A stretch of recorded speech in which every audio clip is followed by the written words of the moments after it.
Hoy día me han invitado a hablar del tema que más me apasiona.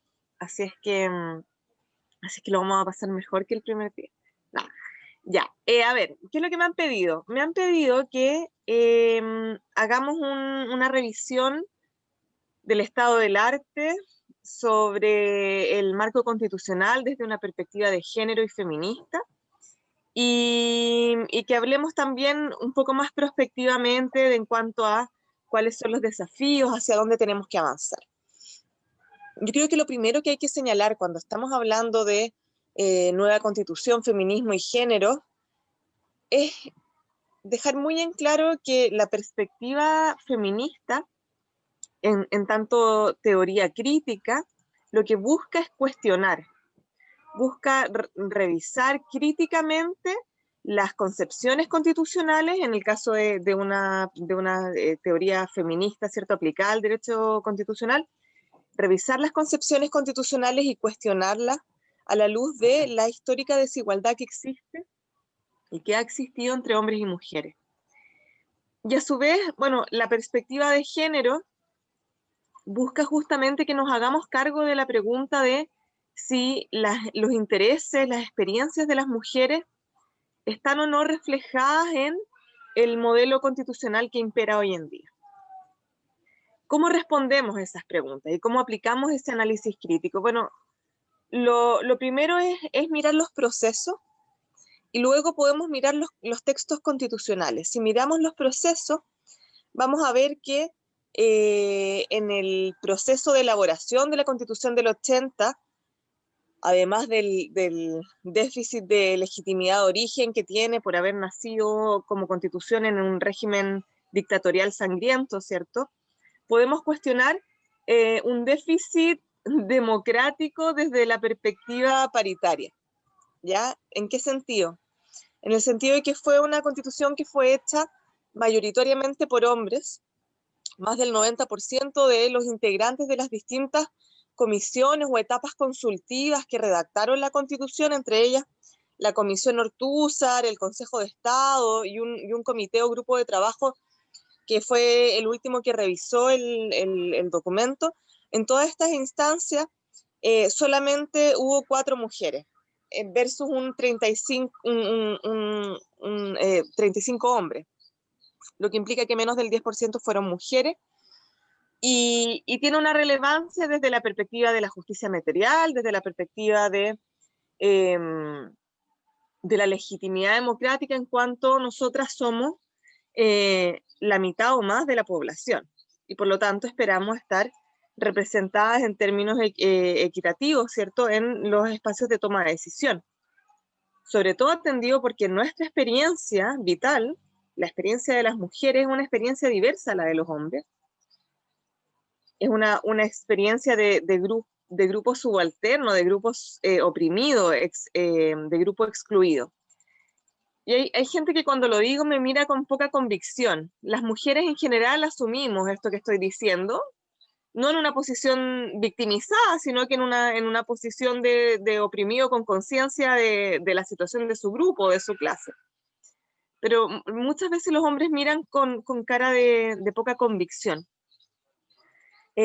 Atendido que no les ha tocado vivir nuestra experiencia de subordinación y porque no lo experimentan en el sentido de que, bueno, pero mi mujer y yo nos tratamos de iguales, o yo en el trabajo con mis compañeras nos tratamos de iguales, pero lo cierto es que si miramos las estadísticas, vamos a ver que en el Congreso, ¿cierto?, en que son cargos de elección popular, tenemos un 23% de mujeres versus un 77% de hombres. Luego, si miramos las estadísticas en materia de violencia intrafamiliar, ¿cierto?, vamos a ver, y de violencia en general, vamos a ver que 1 de cada 3 mujeres es víctima de violencia intrafamiliar a lo largo de su vida, cifras que no se acercan ni por casualidad a las cifras de violencia que padecen los hombres. Si miramos la tasa de empleabilidad, vamos a ver que un 40 ahí Wendo y Patti me podrán corregir, pero es una tasa de un 40 y tantos % de participación laboral femenina versus un 77, 78% de participación masculina. la brecha salarial, que es cercana a un 30%, en promedio mundial, ¿cierto? Entre un 20 y un 30%. Entonces vamos viendo que tenemos una situación desmejorada en distintos niveles, gozamos de manera diferenciada nuestros derechos. Entonces estamos en una situación diferente. Y tener mujeres en los órganos de toma de decisión, ya lo vamos a ver con detalle cuando hablemos de la democracia paritaria, mejora sustantivamente las posibilidades de que nuestros intereses y nuestras experiencias diferenciadas salgan al debate político, surjan en la deliberación y sean recogidas posteriormente. Bueno, hablábamos de la Constitución del 80 y el proceso de elaboración en que teníamos pocas mujeres, ¿cierto? Además, mujeres que no representan las sensibilidades progresistas o de izquierda, que tenían una ideología más bien coincidente con la de la dictadura militar, ¿cierto? Entonces, no podemos hablar de una presencia femenina diversa en términos de una masa crítica que haya estado presente en la elaboración de la Constitución. Entonces también al déficit de legitimidad de origen democrático por este origen dictatorial, podemos sumar otro déficit democrático ya en términos de democracia paritaria. ¿Y qué pasa si miramos los contenidos? Yo les decía, hablemos un poco del procedimiento, pero hablemos también sobre los contenidos de la Constitución. Y si ustedes leen la Constitución del 80, que yo me imagino que ya muchos de ustedes han hecho el ejercicio de mirar el texto constitucional, van a darse cuenta que solamente se menciona a las mujeres una vez a lo largo del texto constitucional. Se habla de la mujer en el artículo 19, número 2, que es el artículo referido al derecho a la igualdad ante la ley, y se menciona a las mujeres a propósito de una oración que se incluyó el año 99. No es una frase original de la Constitución del 80, se incorporó a través de una reforma constitucional que se introdujo con la ley 19.611, y esta reforma constitucional hizo dos cosas. Incluir en este artículo 19, número 2, la frase hombres y mujeres son iguales ante la ley, y además modificó el artículo 1 de la Constitución, porque el artículo no comenzaba como comienza hoy. Decía, los hombres nacen libres e iguales en dignidad y derecho. O sea, había ahí una utilización de la voz hombre, como ocurre normalmente con el masculino generalizador, englobando a hombres y a mujeres, y se modificó por un término que fuera neutro, inclusivo, como la voz personas, que efectivamente incluye a hombres y a mujeres de manera menos forzada que utilizar el concepto de hombres como generalizador humano. Y se hicieron esas dos modificaciones. La verdad es que si ustedes miran la historia de esa ley, de la tramitación de esa reforma constitucional, se le atribuía un efecto transformador, se le atribuía un potencial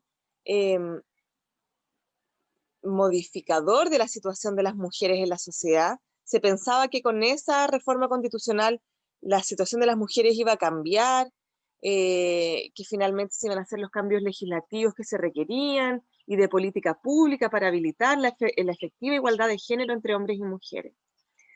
Pero lo cierto es que eso no fue así, y podemos constatarlo fácilmente, y no fue así por una razón muy relevante, y es que se nos incluye nominalmente, se nos nombra, pero esta inclusión nominal de las mujeres se hizo a través de una noción de igualdad que es la de igualdad formal, y no la de igualdad material, que es la que normalmente reivindican las feministas. ¿Qué quiere decir esto? El concepto de igualdad formal implica tratar de manera igualitaria, de manera, o sea, sin hacer distinciones arbitrarias, a hombres y a mujeres, de manera tal que la ley no contenga discriminaciones en el lenguaje chileno discriminaciones arbitrarias, pero son diferencias arbitrarias, caprichosas, y que en la aplicación de la ley esto se mantenga, es decir, que la aplicación de la ley sea neutra o tenga algún mandato específico, no genere diferencias caprichosas o arbitrarias o irrazonables entre hombres y mujeres. Pero aun cuando se avance notablemente en términos de igualdad formal, vamos a poder evidenciar que en la práctica, en la realidad, la situación de hombres y mujeres es muy diferente. Y existen notables desigualdades y existen situaciones de lo que se conoce como discriminación estructural. Es decir, situaciones de discriminación que no tienen que ver con situaciones puntuales entre dos personas o un grupo de personas, sino que tienen que ver con todo un entramado institucional, legal, político, cultural, social, que predispone una situación constante de vulneraciones y discriminaciones hacia un determinado grupo, en este caso, las mujeres. Y estas situaciones de discriminación estructural, aun cuando la ley no haga tratamientos diferenciados por la situación fáctica de desigualdad, la ley no por sí sola no logra revertir esa situación de desigualdad. Entonces se requiere una noción de igualdad sustantiva, es decir, de una igualdad que persiga lograr la igualdad de condiciones, ¿cierto? La igualdad en el respeto, la igualdad en el trato, en la realidad, con un pie sobre la situación fáctica de los grupos, ¿ya? Y yo agregaría además que es un concepto que es relativamente nuevo en la doctrina constitucional y en general de derechos humanos, que tiene que ver con el concepto de igualdad como no subordinación, es decir, incluir un componente de igualdad sustantiva, de igualdad en los hechos, en la práctica, pero tomando en consideración que la sociedad, la situación de las personas obedece en general a su pertenencia a un grupo, a su pertenencia a una determinada clase, a su pertenencia a un pueblo indígena, a su pertenencia a un determinado grupo en atención a su situación migratoria, en atención a su situación de discapacidad. El feminismo, como teoría crítica, y sobre todo los feminismos latinoamericanos, tienen una virtud muy valiosa al momento de combatir las desigualdades sociales, que es incluir enfoques interseccionales. ¿Qué quiere decir eso? Un enfoque que atiende no solamente la situación de las personas en atención a su sexo, sino que también entienden estos enfoques que las personas reúnen en sí distintas condiciones o adscripciones grupales que determinan su mayor situación de vulnerabilidad social, ¿cierto? Como lo son el ser mujer, por ejemplo, y ser indígena, el ser mujer y ser pobre, el ser mujer y ser transexual, y así mismo también con los hombres que pertenecen a colectivos LGTBI, ¿cierto? Hombres trans, hombres gay, que escapan a la masculinidad hegemónica. Todas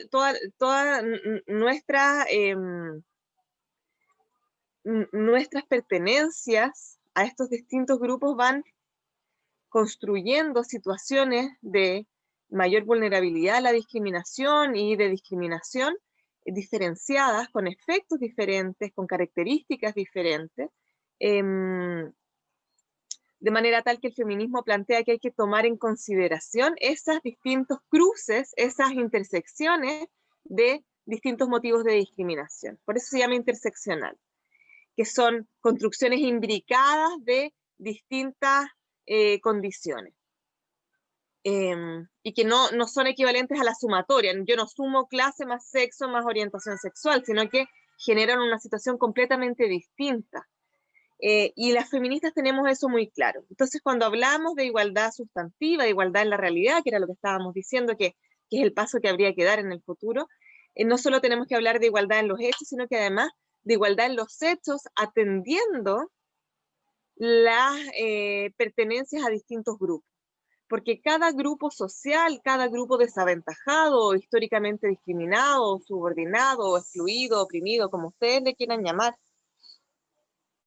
tienen obstáculos distintos para acceder a la participación política, tienen obstáculos distintos para disfrutar de sus distintos derechos, ¿ya? Entonces hay que tener presente eso, tenerlo sobre la mesa.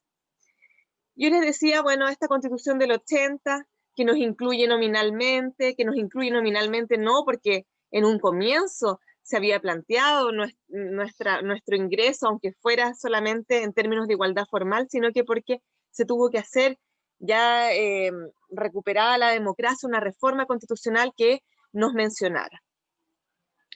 Pero ¿qué pasa con el resto del texto constitucional? ¿Estamos o no las mujeres ahí? Y lo cierto es que si miramos el texto constitucional vamos a darnos cuenta que las mujeres no estamos. Se nos menciona a propósito de la ciudadanía y la nacionalidad, pero en nuestra calidad de madres de eventuales nacionales o ciudadanos. Y no se nos menciona más, no se nos menciona. Y la Constitución se construye desde un modelo masculino. Es lo que se llama el sesgo androcéntrico, no sé si lo han escuchado, o el carácter androcéntrico de la Constitución del 80, en el sentido que toma al hombre como modelo de los derechos, toma al hombre como modelo de la construcción de la distinta institucionalidad política que crea la Constitución, y toma al hombre como modelo para efectos de determinar los valores constitucionales, los principios que orientan la actuación del Estado. Y de esa manera termina de excluirse a las mujeres de la ciudadanía, que es un derecho, ¿cierto? Los derechos políticos determinan la ciudadanía, y se nos excluye de toda posibilidad de gozar de derechos en aquellos ámbitos en que nuestras vivencias son diferentes a las de los hombres. Entonces, si miramos el derecho, por ejemplo, a la previsión social, bueno, si miramos cualquier derecho social, ustedes ya lo saben, han estudiado esto, la fuerte crítica que tenemos por la insuficiencia, ¿cierto?, que tienen nuestro catálogo de derechos fundamentales, en particular los derechos sociales, económicos, sociales y culturales, porque están cargados de esta matriz liberal o neoliberal, impregnados del carácter subsidiario del Estado, lo que determina que sean solamente libertades de opción. Pero más allá de eso, y de esa crítica que evidentemente yo comparto, vemos que los derechos no se plantean situaciones que para las mujeres son vitales, como el trabajo doméstico no remunerado, el trabajo de cuidado y trabajo doméstico no remunerado, que en mayor proporción las mujeres las realizamos. Si miramos las encuestas de uso nacional del tiempo, vamos a ver que las mujeres usamos entre 2 horas y media y 3 horas más al día para el trabajo de cuidado y el trabajo doméstico en relación con el tiempo que destinan los hombres, lo que es una cantidad de tiempo tremendamente relevante. Y entonces vemos, bueno, las mujeres realizamos de manera desproporcionada y en algunas ocasiones, y eso es un promedio, porque hay mujeres que se dedican exclusivamente a esto, es un trabajo que no está nombrado en la Constitución política, es un trabajo que no es valorizado, que no tiene un reconocimiento de la importancia para la vida en sociedad. O sea, la reproducción y el trabajo doméstico son los que permiten el funcionamiento de la economía y la reproducción, la continuidad de la sociedad. Y vemos que no tiene un reconocimiento, un correlato en términos de protección, ¿cierto?, en los derechos fundamentales. Entonces, cuando hablamos de derecho al trabajo en nuestra Constitución, o de libertad al trabajo, ya ahí lo van a ver con la Gwendolyn y con Patty, no hay un reconocimiento al trabajo doméstico no remunerado, que es trabajo, aunque no se remunere. No vemos un correlato, como yo les decía, en el derecho a la previsión social. ¿Qué pasa con la gente que se dedica a ese trabajo? Afortunadamente, gracias a la reforma que incluyó la presidenta Bachelet en el primer gobierno, hay una pensión básica solidaria que permite a esas mujeres que no se han desempeñado productivamente, remuneradamente, pueden acceder de todas maneras a una pensión mínima, pero podríamos avanzar en el reconocimiento del trabajo doméstico y de cuidado como trabajo y avanzar también de la mano, ¿cierto?, en el reconocimiento del derecho que esas personas tienen a la previsión social. Hay algunas constituciones latinoamericanas que avanzan en estos términos, y es algo reciente, que se está incorporando recientemente, pero hay reconocimientos del valor del trabajo doméstico no remunerado y del trabajo de cuidado en las constituciones del Ecuador, de Bolivia, y también un avance en mandatos en términos de previsión social, a lo menos de carácter progresivo para las personas que se dediquen a estas labores. Entonces no estamos, les decía yo, en el catálogo de derechos fundamentales. Las mujeres vivenciamos desproporcionadamente violencia de género. No está reconocido el derecho de las mujeres a una vida libre de violencia. No se reconoce tampoco en términos de el derecho a la vida y a la integridad física y psíquica las particularidades de, por ejemplo, la violencia sexual que sufren las mujeres, como se han avanzado otras constituciones, señalando que la integridad física incluye la integridad psíquica, física y sexual. Y así podríamos estar, bueno, todo el día revisando derecho por derecho y notando cómo hay ámbitos de protección que están excluidos del catálogo de derechos fundamentales y que son relevantes para nosotros. El derecho a la educación, no hay mandatos de educación libre de estereotipos y de sesgos de género, que avance en corregir el currículum oculto, que refuerza los roles de género, ¿cierto?, etcétera. Pero no solo eso es importante, no solo es importante notar que el catálogo de derechos fundamentales nos excluye, sino que también es importante tomar en consideración que la parte orgánica de la Constitución nos invisibiliza. Hay un uso del lenguaje masculino generalizador, se habla de los diputados, los senadores, el presidente, los ministros del Tribunal Constitucional, los ministros de la Corte Suprema, etcétera, etcétera. Y ustedes dirán, bueno, pero el lenguaje no es tan relevante. Bueno, el lenguaje tiene un efecto simbólico potente.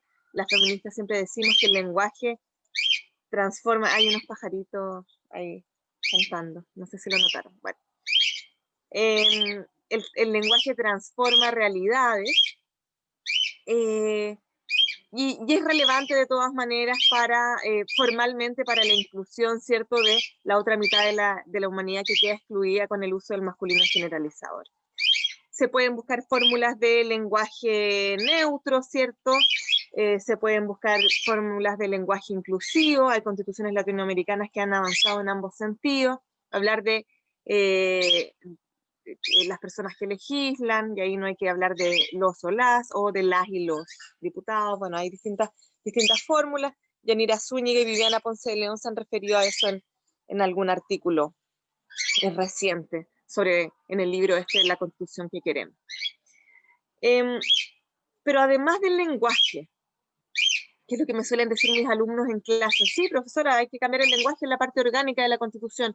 Ustedes ya a esta altura saben que la parte orgánica de la Constitución es la que determina la distribución del poder, la que crea los órganos, diferencia las funciones, competencias de los distintos poderes del Estado, crea nuevos órganos constitucionales para que ejerzan competencias determinadas.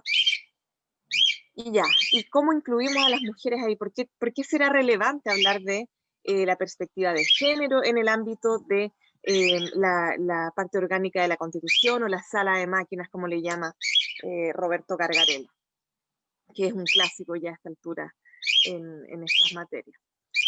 Es relevante porque lo hablábamos en un comienzo, desde la perspectiva de la democracia paritaria. ¿Qué es la democracia paritaria? La democracia paritaria no es solamente, y parto diciendo qué es lo que no es, porque normalmente la gente tiene una idea en la cabeza. La democracia paritaria no es la utilización de cuotas en las listas de candidatos o de cuotas de integración de mujeres. Las cuotas son una herramienta del derecho antidiscriminatorio.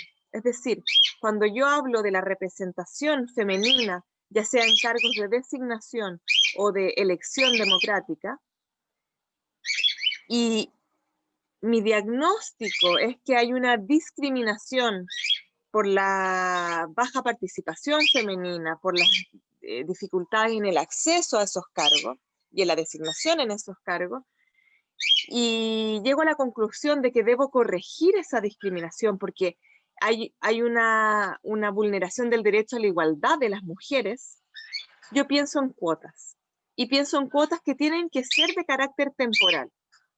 El derecho antidiscriminatorio ha establecido, y ya hay un acuerdo ya mayoritario, que la manera de corregir ciertas discriminaciones es a través de acciones medidas de acción afirmativa, disculpen. Y eso que son medidas que lo que pretenden es acelerar la consecución de la igualdad de facto. Es decir, si las mujeres estamos así, los hombres estamos así, las medidas de acción afirmativa permiten hacer un salto para alcanzar la situación de los hombres. Y una vez que se equipara esa situación, la medida tiene que desaparecer. Por eso son temporales. Porque si yo mantengo la medida una vez que hay igualdad, es discriminatorio para los hombres y puede generar una desigualdad. Entonces, las medidas de acción afirmativa son temporales y normalmente las cuotas a nivel latinoamericano, las cuotas de participación política, por ejemplo, que son un muy buen ejemplo de acción afirmativa, han sido pensadas desde esa perspectiva antidiscriminación y son de carácter temporal. De hecho, si miramos la ley 20.840, que es la que, si mal no me equivoco del el número, porque yo no soy muy buena para los números, que es la que reformó el sistema binominal y instauró este sistema proporcional que tenemos hoy día, establece un criterio de paridad, pero que es temporal, que dura para 4 elecciones, para 4 términos eleccionarios. Y es temporal porque tiene una noción antidiscriminatoria. Pero la democracia paritaria es otra cosa, no son las cuotas. La democracia paritaria no es una demanda desde el derecho a la igualdad y a la no discriminación, sino que es una demanda en términos de reconceptualizar la democracia representativa. Ustedes saben que en nuestro país, nuestra Constitución establece principalmente mecanismos de democracia representativa, lo que quiere decir que las personas, los ciudadanos, ejercemos la democracia a través de la elección de nuestros representantes. Y este criterio de democracia paritaria lo que aspira es a llamar la atención de que el pueblo no es un pueblo abstracto y no es un pueblo homogéneo, sino que es un pueblo heterogéneo que está compuesto en una mitad por hombres y en otra mitad por mujeres. Entonces, lo que apunta a la democracia paritaria es decir, ¿sabe qué? El pueblo es sexuado. Y ese principio de diversidad que hay en el pueblo debe además tener un correlato en la representación. Para que haya legitimidad democrática, los representantes deben participar representando la diversidad del pueblo. Y si el pueblo es sexuado y es dual, entonces los hombres y las mujeres deben concurrir en los puestos de representación de manera equilibrada. Yo hago acá un paréntesis, porque evidentemente eso es una visión que aparenta ser muy binaria, es decir, de reconocer que hay solamente hombres y mujeres en la sociedad, pero una aproximación feminista de esta dualidad tiene que cuestionarla y cuestionar ese binarismo en el fondo y decir, bueno, hay mujeres trans, hay personas intersexuales, hay personas de género fluido, ¿cierto? Entonces hay que reconocer eso con un margen de flexibilidad para acoger, ¿cierto?, a los colectivos LGTBI y no excluirlos de esta noción de representación que también pretende albergarlos en el fondo, ¿ya? Ese es un paréntesis por si alguien estaba incómodo con esta explicación. Entonces, la democracia paritaria se plantea en términos prácticos como la participación de hombres y mujeres en términos equilibrados, no necesariamente un 50-50, puede, ¿cierto?, ser un poco más flexible, llegar hasta un 40-60 que permite de todas maneras un cierto equilibrio y una masa crítica de cualquiera de los dos sexos. Pero se plantea no como un 40 de mujeres y un 60 de hombres, sino que un 40-60 de hombres o mujeres, y se construye generalmente, y lo vamos a conversar ahora cuando expliquemos un poco el criterio de paridad en las elecciones de convencionales, se plantea como sexo sobre representado e infrarrepresentado, para evitar, ¿cierto?, asimilar la subrepresentación a un determinado sexo. Y entonces, en términos prácticos, la democracia paritaria plantea esta meta de la participación equilibrada, que puede ser 50-50 hasta un 40-60. En términos de su impacto y de lo que persigue, la democracia paritaria persigue la igualdad de género, persigue que hombres y mujeres seamos iguales en la sociedad. Y en términos del impacto, hay que ser bien honestos, ¿eh? Y si ustedes leen la literatura feminista, van a notar que las feministas no vinculamos de manera directa mecanismos de democracia paritaria con igualdad de género o con la promoción de una agenda de género. No porque haya un 50% de mujeres vamos a lograr legislación o una constitución feminista. Eso no es así, porque las mujeres somos diversas. Y dentro de la diversidad de mujeres hay mujeres UDI, mujeres RN, ¿cierto?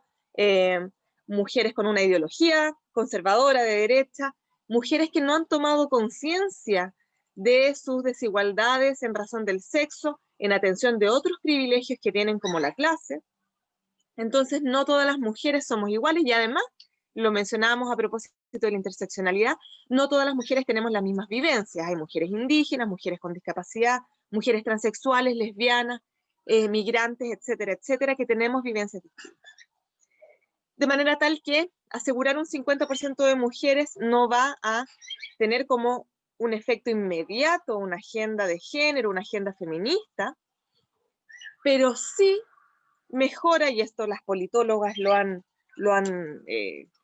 evidenciado, la mayor presencia de mujeres, la presencia de mujeres en términos de masa crítica, de un grupo que permita generar, levantar ciertas necesidades, inquietudes, experiencias vitales que tienen un vínculo común, van a aumentar las posibilidades de que efectivamente nuestras necesidades e intereses salgan a colación en el debate o la deliberación democrática. Ya aumentan las probabilidades, las posibilidades de que ello ocurra, y eso ya es una gran ganancia.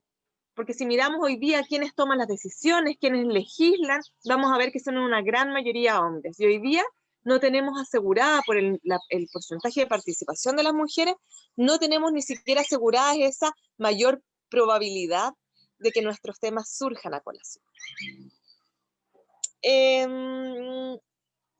Pero de todas maneras satisface, ¿cierto? Entonces la paridad, aunque no nos asegura un resultado, sí nos asegura términos de legitimidad democrática por una representación simbólica más ajustada a lo que es la integración del pueblo, ¿cierto? Nos satisface en términos de justicia material.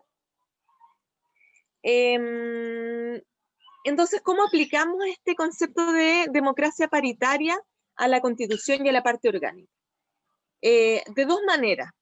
Normalmente, ustedes van a ver, si es que se ponen a leer literatura especializada, van a ver que la demanda tiene que ver con incluir mandatos de integración paritaria, mandatos de integración, es decir, que entren mujeres a los distintos órganos constitucionales. Entonces, mandatos de integración paritaria para el cuerpo legislativo, el poder legislativo, en los ministerios, en el Tribunal Constitucional, en el Poder Judicial, que haya participación equilibrada de hombres y mujeres, mandatos de integración paritaria o de reglas de paridad para los sistemas electorales, que también es algo que puede incluirse a nivel constitucional, y que varias constituciones latinoamericanas, de hecho, ya lo han hecho. Prontamente van a publicar un artículo que escribimos con Natalia Arévalo, una colega, sobre las constituciones latinoamericanas y la perspectiva de género.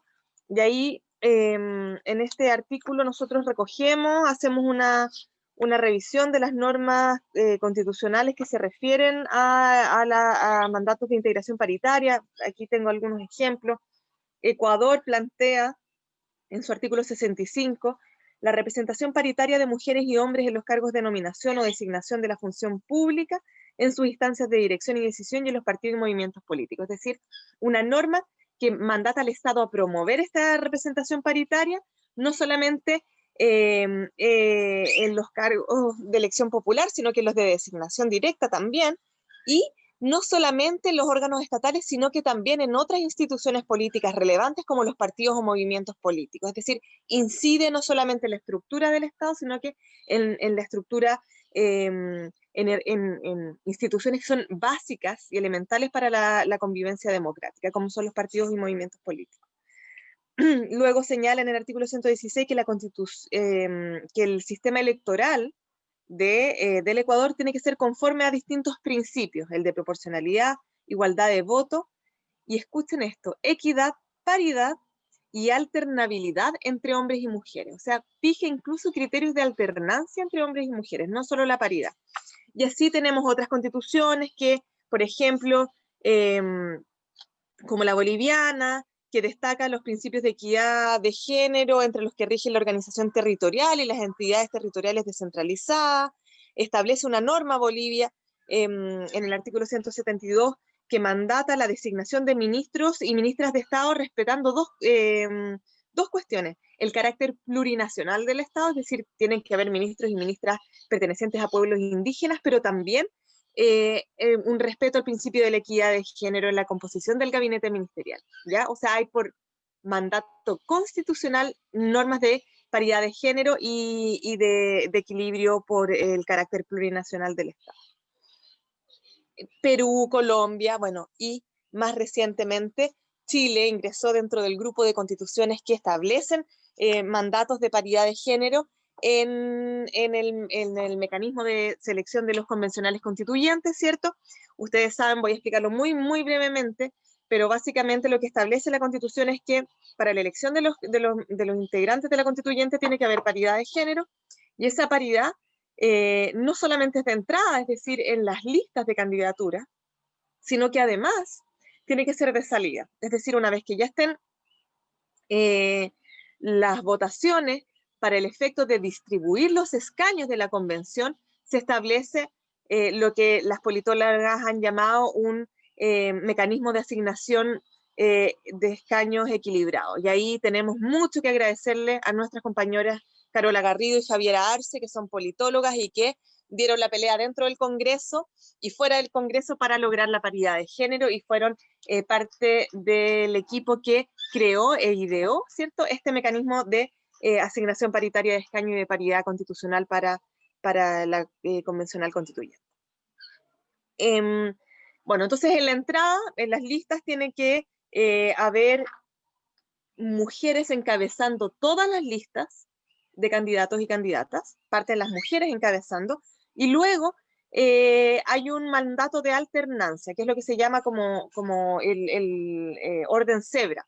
Mujer, hombre, mujer, hombre, mujer, hombre, mujer. Eso va a implicar que van las listas en que sean números pares, va a haber paridad de género, y en las listas que hayan números impares no va a haber más de una persona del otro sexo de diferencia. Y eso es absolutamente paritario. Yo ya les decía que la paridad no es 50-50%, sino que ya nos exige que haya un término equilibrado que sea lo más cercano al 50-50. Y luego,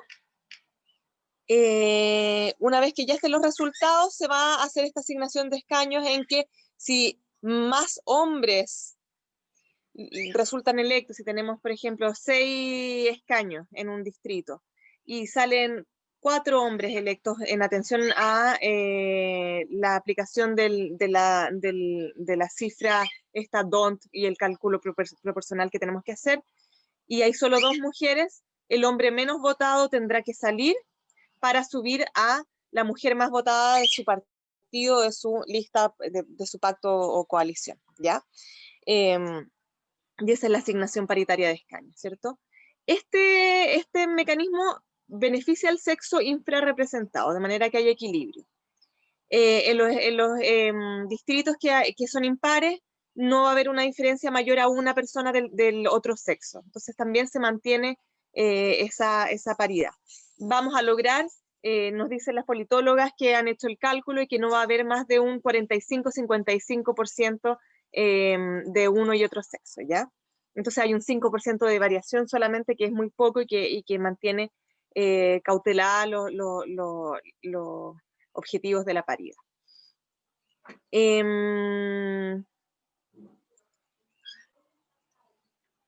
Ese es más o menos, en términos muy sencillos y explicado por una abogada que no es experta electoral tampoco, cómo funciona la paridad, que nos va a asegurar esta igualdad de participación de hombres y mujeres. Yo les decía, no necesariamente porque tengamos una constituyente paritaria vamos a tener una constitución feminista. Para eso se requiere otro tipo de condiciones, vamos a tener que pelear, ¿cierto?, por un reglamento paritario que nos permita tener presidencias de mujeres en comisiones específicas, que todas las comisiones incorporen la perspectiva de género. Vamos a necesitar que la ciudadanía, y en particular el movimiento feminista de mujeres, siga movilizado durante todo el trabajo de la convención, que hayan alianzas estratégicas internamente en la convención, entre las personas con sensibilidad feminista y de género, y hacia afuera de la constituyente, con los movimientos sociales, alianzas con partidos políticos, etcétera, etcétera. Hay una teórica, una politóloga británica que se llama Georgina Whelan, que escribió un artículo sobre esto que es muy interesante, que habla de las condiciones que se deben dar de transparencia, de participación, de apertura a la ciudadanía en los órganos constituyentes, para que efectivamente haya un impacto de la incorporación de la perspectiva de género en el texto constitucional. Así que se las recomiendo. Bien, y para ir terminando ya y dar paso al debate, me gustaría mencionar algunas cuestiones que son imprescindibles para una constitución feminista. Las mujeres socialistas llevamos trabajando este tema mucho tiempo. Ya hace 2 años, en el último congreso, incorporamos un voto sobre la constitución feminista, que es lo que tenía que tener una constitución desde la perspectiva socialista feminista, y muchas de esas cosas hoy día están siendo recogidas por el discurso del movimiento feminista y de mujeres. ¿Y cuáles son? Lo primero es que hay que incorporar la perspectiva de género desde el comienzo hasta el final del texto constitucional. No basta con el catálogo de derechos fundamentales, es una pretensión insuficiente desde una perspectiva feminista. Necesitamos incluir nuestras experiencias, necesidades y visiones desde el comienzo de la Constitución hasta el final. O si no, no va a ser una Constitución plenamente emancipatoria para nosotros. ¿Qué implica en términos de principios incorporar la perspectiva de género? Bueno, incorporar un principio de actuación estatal que oriente la labor de los órganos del Estado hacia la igualdad de género, o sea, que la igualdad de género sea un norte para el actuar estatal, establecer un principio de corresponsabilidad, y no solamente de corresponsabilidad entre hombres y mujeres en las labores de cuidado y de trabajo doméstico, sino que un principio de corresponsabilidad social que valore el trabajo reproductivo y el trabajo no remunerado, el trabajo doméstico, para la economía, para la sociedad, y mandate además y establezca claramente que el Estado sí tiene un rol que cumplir en estas materias, que no es algo del ámbito, entre comillas, privado, porque justamente es esta distinción entre el mundo público y el mundo privado el que nos ha a las mujeres relegado a las labores del hogar. sino que es una cuestión de importancia y relevancia pública, y lo vimos con claridad durante la pandemia, ¿cierto? Y que el Estado tiene un rol que cumplir. Y ese principio de corresponsabilidad luego va a tener un correlato en, por ejemplo, el derecho a la previsión social, que era lo que conversábamos antes, o en el derecho al trabajo. Además de estos principios que debiese incorporar la Constitución, y yo creo que aquí una reflexión entre paréntesis, hay que establecer un mandato, un reconocimiento de una democracia no solamente representativa, sino que avanzar hacia una democracia participativa, es decir, establecer mayores mecanismos de participación y deliberación directa de la ciudadanía en la toma de decisiones sobre el destino de nuestra sociedad y en la conducción del Estado, porque, y ahí pueden leer a Gabriel Pereira, que es un argentino, porque los grupos subordinados en atención a la clase, a la discapacidad, las mujeres, los pueblos indígenas, los grupos subalternos, subordinados, oprimidos, históricamente excluidos, tenemos mayores dificultades de acceder a la representación política. Y eso es algo que en términos de la doctrina está más que asentado. Si ustedes leen al teórico gringo, norteamericano, que inventó esta noción de grupos desaventajados, que es Owen Fisk, van a ver que una de las características de los grupos desaventajados es carecer de poder político o tener escasa o casi nula participación política en los órganos de toma de decisiones y de representación.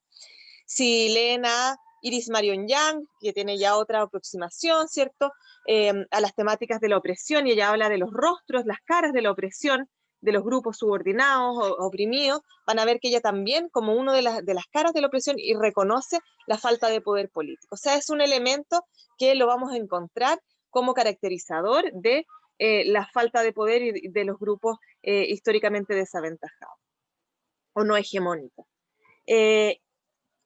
Y los mecanismos de democracia participativa, es decir, que abren a la ciudadanía individualmente la posibilidad de participar, de plantear sus opiniones, ya sean mecanismos solamente deliberativos, consultivos, o bien, idealmente, mecanismos deliberativos vinculantes, ¿ya? O sea, que nos permitan incidir de manera obligatoria en la decisión. Esos mecanismos lo que permiten es que las personas que no llegamos a ser representadas por personas que tengan similaridades con nosotros, o que sean parte de nuestros mismos grupos, podemos nosotros directamente presentar nuestras opiniones. Entonces, desde una perspectiva feminista, desde una perspectiva emancipatoria, desde una perspectiva de izquierda, tenemos que exigir este componente de democracia participativa, avanzar en mecanismos constitucionales de democracia participativa. Bueno, y sigamos desde la perspectiva feminista. Estos principios que yo les mencionaba de igualdad de género para la actuación del Estado, de corresponsabilidad para la concepción de la sociedad, ¿cierto? Así como se menciona, por ejemplo, la relevancia de los grupos intermedios hoy en día, ¿cierto?, en la Constitución y de la familia como núcleo esencial de la sociedad, bueno, establezcamos también que la corresponsabilidad como valor, la corresponsabilidad social, es un valor fundamental para la construcción del Chile que soñamos, del futuro Chile. Luego tenemos que incorporar la perspectiva de género en el catálogo de derechos fundamentales, ya hablamos harto sobre eso, no solamente incluir derechos específicos para las mujeres como el derecho a una vida libre de violencia, o el reconocimiento de derechos que desproporcionadamente son relevantes para nosotras, para las mujeres, como los derechos sexuales y reproductivos, que también son relevantes para los hombres, por cierto, y sobre todo para los hombres transexuales o de la diversidad sexual, hombres homosexuales, porque los derechos sexuales incluyen la protección de la orientación sexual y la identidad de género y la expresión de género, pero que son desproporcionadamente relevantes para nosotras porque las mujeres somos las que más sufrimos violencia sexual, porque las mujeres somos las que reproducimos a la especie humana en nuestros cuerpos, vivenciamos en nuestro cuerpo la reproducción. Por lo tanto, nos impactan de mayor manera. Y además por las concepciones de género que nos han conceptuado como como envases, ¿cierto? Como sujetos que no tienen soberanía sobre sus propios cuerpos, entonces los derechos sexuales y reproductivos son más importantes para nosotros, su reconocimiento. Y así, bueno, podríamos ver otros derechos que quizás son importantes para hombres y para mujeres, pero que nosotras requerimos protecciones especiales o mandatos de no discriminación. Por ejemplo, el derecho a la educación, yo ya les decía, se puede pensar en protecciones especiales. No recuerdo bien si era la Constitución del Ecuador o la Constitución de Bolivia, que establecían mandatos de educación libre de estereotipos, de género, que avancen en la no diferenciación de roles entre hombres y mujeres, en concepciones de derechos humanos en el ámbito de la educación. También se puede pensar en eso, el derecho a la salud, el derecho, qué sé yo, a la previsión social, que incorpore este componente el reconocimiento del trabajo doméstico y las labores de cuidado. Así, por ejemplo, en cuanto al trabajo doméstico, para darles ejemplos concretos, a propósito que les comentaba que hicimos este análisis de las constituciones latinoamericanas con mi colega Natalia Arévalo, la Constitución del Ecuador reconoce como labor productiva el trabajo no remunerado de autosustento y de cuidado humano que se realiza en los hogares. ¿Ah? O sea, hace un reconocimiento, no solo el trabajo remunerado, sino que también el trabajo doméstico es trabajo productivo. Y señala, el Estado promoverá un régimen laboral que funcione en armonía con las necesidades del cuidado humano. Y eso es tremendamente importante, componentes y mandatos a que el trabajo productivo, incluso el que se realice, ¿cierto?, en el ámbito público, en el ámbito del hogar, considere el equilibrio que tenemos que tener los seres humanos en las necesidades de cuidado humano, es decir, nuestras necesidades y obligaciones en el ámbito familiar y las del ámbito del trabajo. Y en cuanto a la protección en seguridad social, Ecuador plantea que se deberá extender de manera progresiva a las personas que tengan a su cargo trabajo familiar no remunerado del hogar. ¿Se acuerdan que era lo que yo les decía? Y agrega que se debe consagrar prestaciones de seguro universal obligatorio para las personas que realizan trabajo doméstico no remunerado y tareas de cuidado, y que se financiarán con aportes y contribuciones del Estado. ¿Ven? El Estado asume su rol en la corresponsabilidad. Y así podríamos seguir hablando del catálogo de derechos fundamentales, pero abramos espacio mejor a la conversación. Y finalmente la parte orgánica, yo les decía, las concepciones de democracia paritaria nos exigen mandatos de integración. Mandatos de integración paritaria, pero no solo eso, y en este artículo que vamos a publicar prontamente, con Natalia nos referimos a esto.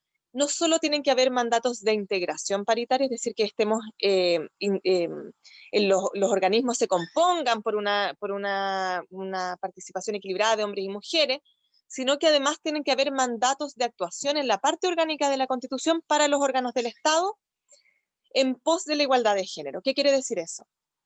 Que tenemos que establecer, cuando dispongamos las funciones de los órganos constitucionales, que una de sus funciones tiene que ser avanzar hacia la igualdad de género. Por ejemplo, y esto no es algo que se me ocurrió a mí en una noche de carrete con la Natalia, que estábamos ahí tomando unas piscolas, no. Hay experiencia constitucional al respecto. Siempre digo esta broma porque hay gente que queda mirando como, ya, ¿y de dónde sacó eso? No, hay experiencia comparada.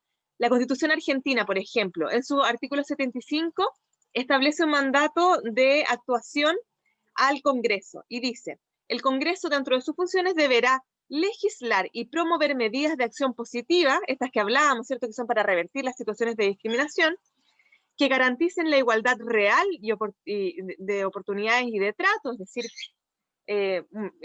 tiene que adoptar medidas para revertir la discriminación y lograr la igualdad sustantiva, que era lo que hablábamos al principio, y el pleno goce y ejercicio de los derechos ejercidos por esta Constitución, reconocidos por esta Constitución en los tratados internacionales, en particular respecto de niños, mujeres, ancianos y personas con discapacidad. Es decir, hay un mandato no solo hacia la igualdad de género, es decir, como establezcamos estas medidas de acción afirmativa en función de las mujeres, sino que también de otros colectivos en situación de discriminación histórica, como niñas y adolescentes, adultos mayores, personas en situación de discapacidad.